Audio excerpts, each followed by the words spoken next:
Iisa lang ang ating planeta, iisa lang ang Earth. Pero paano sabihin ko sa iyo na may natagpuan ng mga scientists na halos kakambal na ng ating planeta? Pwede kaya tayong tumira dito?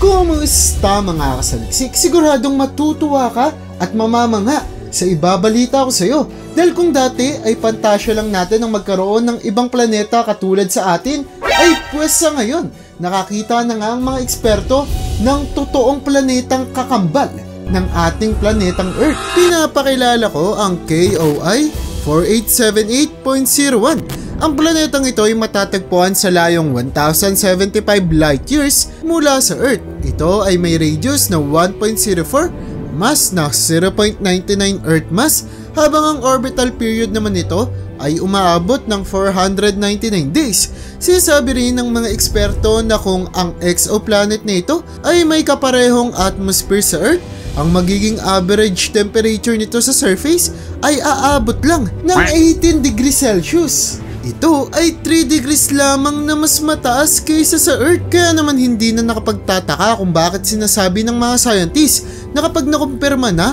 ang planetang ito ay nasa 98% katulad sa ating planetang Earth. Kaya naman binansagan din nila itong Earth 2.0. Pero sigurado akong ang pinakagusto nyong malaman ay pwede nga ba nating tirahan ito? Well, hindi naman sasabihin ng mga scientists na ito ay may 98% na pagkakatulad sa ating planeta kung hindi nila nakita ang posibilidad na pwede natin itong gawing tirahan. Kaya ang sagot ay oo, malaki ang tsansa na pwede tayong tumira dito. Bukod sa halos kapareha lang natin ang temperatura ang exoplanet na ito, ay ang posisyon din ng KOI 4878.01 ay maituturing na nasa habitable zone ng mga bituin.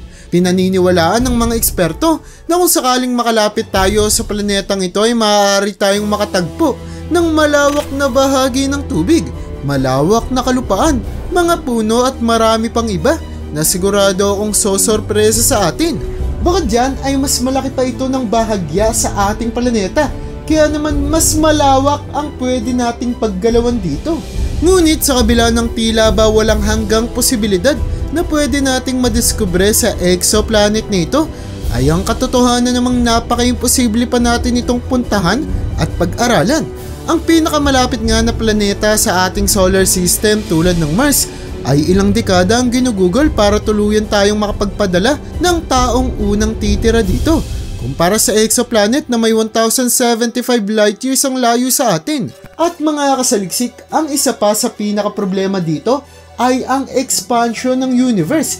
Kasabay kasi ng pag-expand ng ating universe ay paglayo rin ng ganitong uri ng mga planeta na pwede pa sana nating pag-aralan.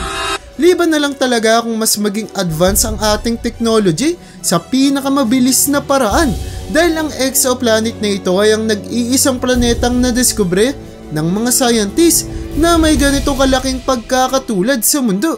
Kaya naman para sa'yo, gugustuhin mo bang tumira dito? Ang KOI 4878.01 ay hindi ang kauna-unahang planetang nadiskubre ng mga astronomers na may posibilidad na tirhan ng mga tao. Dahil noong 2012 ay nadiskubre din nila ang Kepler 452b. Ang planetang ito ay talaga namang may napakalaking pagkakapareha sa ating planeta. Maniniwala ka ba kung sasabihin ko sa iyo na may isa pa palang kakambal ang ating planeta? At ito ay 1.6 times lang na mas malaki sa planetang Earth. Talaga namang nakatutuwang isipin ang mas malaking planeta, mas malaking mundo. Dahil sa pamamagitan nito ay hindi na tayo magsisiksikan pa at malaki pa ang espasyo para pagtirhan ng ibang nilalang sa ating planeta. Ang planetang nadiskubre ng mga astronomers ay tinatawag na Kepler 452b. Ang planetang ito ay may bigat na 5 beses sa Earth. Kaya naman ayon sa kalkulasyon ng mga eksperto ay maaaring meron itong gravity na 2 beses na mas malakas sa ating planeta. At kung ito ay isang terrestrial planet, ay pwede itong tawagin na super Earth na binubuo ng madadami at malalaking active volcanoes. Dahil na rin sa mataas na mass at density ng planeta. Habang ang tagal naman ay inaabot ng Kepler 452b para ma-orbit ang kanyang sun ay halos kaparehang-kapareha sa Earth. dahil ito ay naabot lang ng 385 days. Pero ang napakalaking tanong ay may pag-asa nga ba tayong matirhan nito? Kahit sa future? Ang sagot ay mababa rin dahil tulad ng KOI 4878.01, napakalayo din nito sa atin. Meron itong tinatayang 1,800 light years na layo mula sa ating planeta. Pero hindi naman nawawala ang posibilidad ng pagkakatulad nito sa ating planeta na baka nga may naninirahan na dito. Tulad ng sinasabi ng mga astronomers na malaki ang tsansang bukod sa mga active volcano na matatagpuan dito ay maaaring meron din itong napakalaking sukat ng anyong tubig. Ang kaso nga lang sinasabi na umaabot sa 10% ng init ng kanyang araw ang natatanggap ng planeta. Kaya naman huwag ka nang magtaka kung mapasok ka sa init kung magkaroon ng milagro at sakaling makapunta tayo dito. At dahil 2 beses na mas malaki din ang gravity ng planetang ito kumpara sa ating planeta, kaya naman matatagalan talaga bago tayo makapag-adapt sa ganitong environment na baka nga 100,000 hanggang milyong taon ang aabuti ng sangkatauhan para normal na makatira sa ganitong uri ng planeta.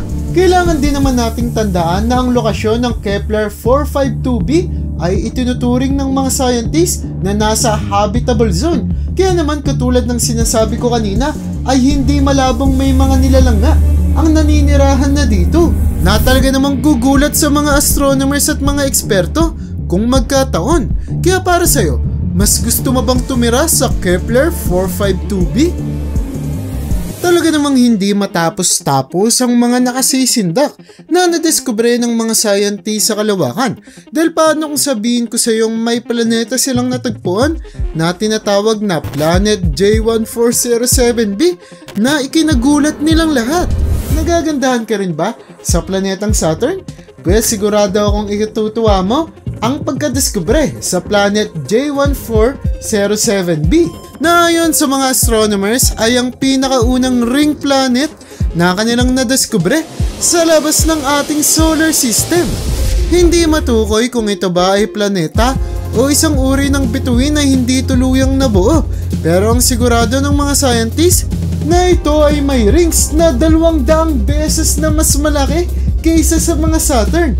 Grabe! Pero hindi lang ito malaki kundi ay marami din dahil tinatayang nasa 30 rings ang matatagpuan rito na kada isa ay may diameter na umaabot ng tens of million kilometers.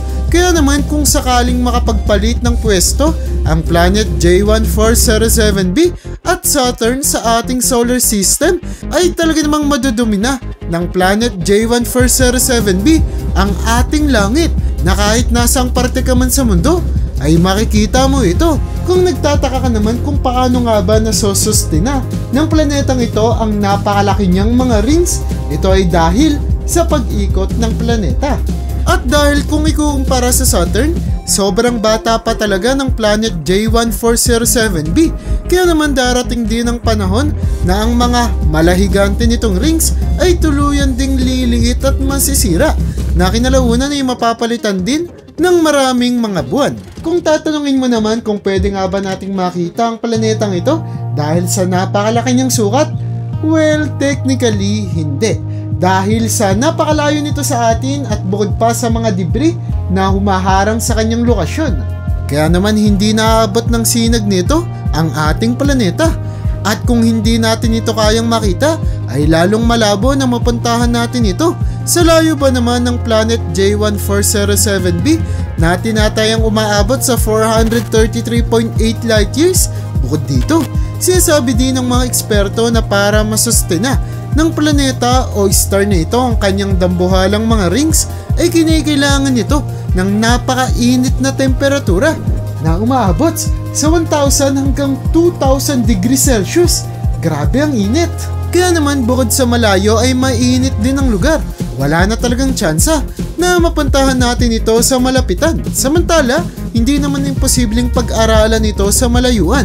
Kaya naman sa pag-advance pa ng ating teknolohiya, ay malaki ang tsansa na marami pa tayong madiskubre tungkol dito. At yan ang bumabuo para sa istorya natin sa videong ito. Kaya naman para sa iyo kasaliksik, Alin sa mga planeta o bituin na ito ang gusto mong bisitahin o di naman kaya ipag-aralan? I-comment mo lang yan sa baba at hanggang dito na lang muna ang aking bahagi. Hanggang sa muli mga kasaliksik. Maraming salamat sa panonood. See you in my next vid. Peace out.